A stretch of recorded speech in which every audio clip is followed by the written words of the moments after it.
وقتی ایشون می‌فرمایند در اصول نظر دیگه ای داشتم، یعنی اینکه اون نظر آقا رو به موفقیت بیشتر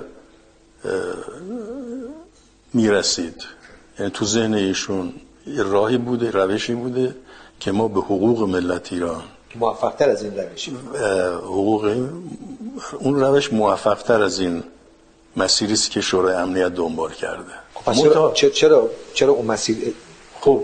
دلیلش اینه که آقایون اومدن گفتن که ما همون اهدافی که شما تو ذهنتون هست، ما اگر از این طریقی که پیش گرفتیم بریم، ما حتما به همون اهدافی که شما می‌خواستید از یه راه برسید، ما از این راه به همون اهداف میرسیم و برای شما هم اهداف مهمه. آقا گفته خیلی پس شما تعهد بدید، مسئولیت قبول کنید، مهم اهداف، شما به اهداف باید برسید. تجربه خود آقا کنار امام نشون میداد که ایشون نظرشون این بوده که اگر اون راهی که تو ذهن خود آقا بوده